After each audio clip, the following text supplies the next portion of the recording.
From the New Testament, we know several things about John Mark. We know from Peter's epistle that he considered him his spiritual son. We know that he had a mother who had a large house in Jerusalem, which is where the prayer meeting took place in Acts 12 while Peter was in prison. We know that he was the cousin of Barnabas, whose other name was Joseph, from Cyprus.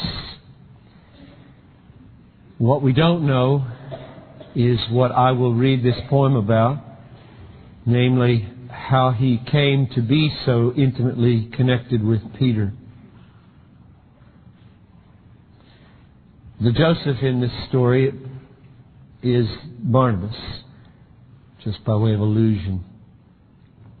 So John Mark, Part 1. Not far beyond Gethsemane, and bending toward the barren sea beyond the Kidron Valley, lay the hills of hope. The name, they say, that Peter gave to Joseph's field when he had sold it and then kneeled before the Lord's apostles at Jerusalem and gave all that he got to help the poor. It was a better name than field, because there were so many bluffs and caves and sacred mounds from ancient graves. And Peter knew this district of Judea well. It stood above 100 other places in his heart, because the weight of sin was lifted in a cavern where he tasted grief and grace. For there, amid those hills and bluffs, one cave was transformed from a gloomy grave into a birthing place of hope. From fearful darkness, where you grope along the unseen walls, into a world of happy light. And through one night of darkness passed not one, but two despairing men undone by craven cowardice. And so he made the field of Joseph grow with lilies, as it were, and turned a field where bones were burned into the hills of hope.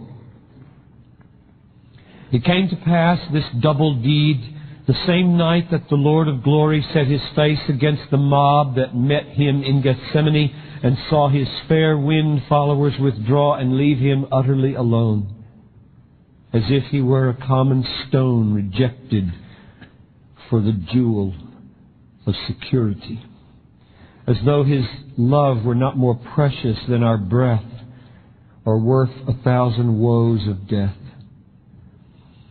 That night, one common sound and one uncommon sight was seared upon the depths of Simon's mind. The sound, a crowing cock. It would have drowned the rolling thunder had there been a storm besides the one within. And in that moment, Jesus turned and looked at Peter. How they burned, these eyes of Christ. But not with rage, nor blame, nor pleading to engage some pity for himself. This sight would make no sense until the light of dawn had transformed Joseph's land into the hills of hope, as planned. When Peter saw those eyes, he fled across the Kidron brook and sped in fear and grief to Joseph's field, in hopes that night and flight would shield him from the Jewish court and from the eyes of Christ. When he had come, he groped until he found a cave, and there he hoped that he would save his life. And in the dark, he cried and poured out everything inside to God. "O God of Abraham, what have I done? 3 years of sham of faith, 3 years of patient grace, now thrown back in my Savior's face. 3 years of hope that this untamed and cursed mouth might be inflamed with truth in one dark night undone. 3 years of saying, I am one who will not fail you, come what may, in one weak moment thrown away. And all the promises about my name, the rock, cut out and dashed in pieces by one thing, the damning of my precious King and friend. Oh God, would I had died before I Jesus Christ denied. The sun was rising on the field of Joseph, but the cave was sealed in darkness deep within. And there, as if in answer to some prayer, a memory awoke among fresh thoughts of suicide. His tongue began to move again as though some solid fact that he should know had forced itself from somewhere deep below the pain of grief and heap of heavy self-reproach into his conscious mind. Then, softly, through the darkness, Peter spoke. The earth and sky may pass away, the worth of stars may fade, but every word that Jesus spoke and that I heard will stand and never fall. And did He not just hours ago forbid despair and say, you will deny me, Peter, these 3 times, but I have prayed for you that your faith may not fail, and when you turn, display this mercy for the ones who flee and weep that they've forsaken me.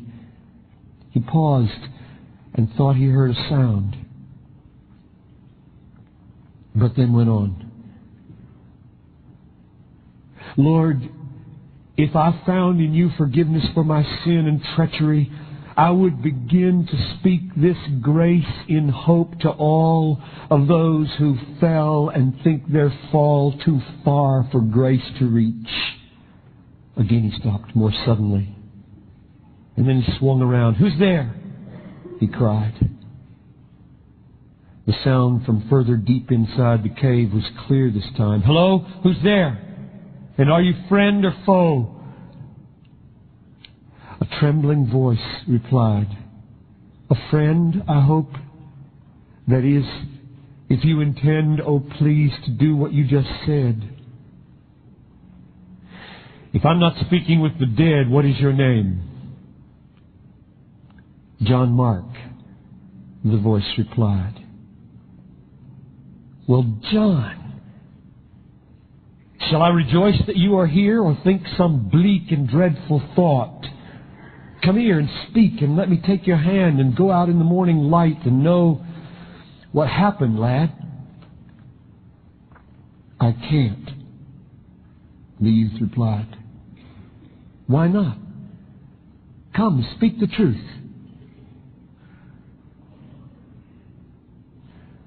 I don't have anything to wear, he said. You what?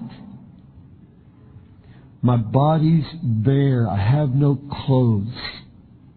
Well, what on earth? Is this some ritual of birth? You think this cave's a womb? The lad was silent.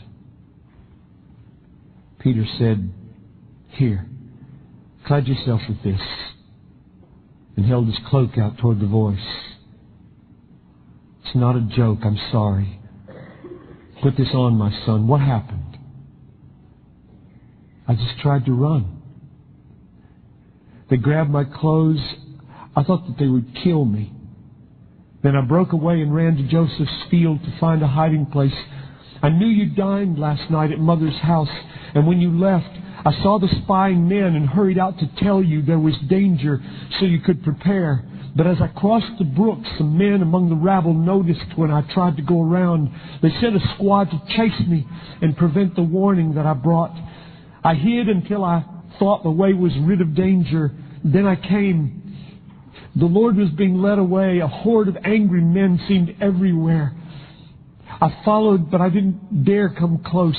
I thought that you and James and John would strike with flames of rage, and I would join the fight, and we would die or put to flight the enemies of God. And then they saw me, maybe 8 or 10. I outran all but 2. And when they caught my cape, I left it.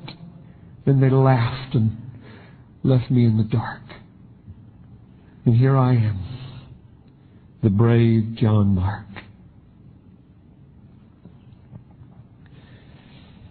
As Peter held the shivering lad, silence filled the cave. I'm glad God put us in the same dark place here, Peter said. It is a grace to you and me, for now I see how Jesus' prayer was meant to be,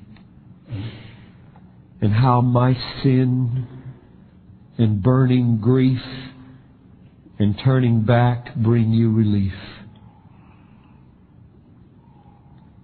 When you have turned, then raise the dead, he said.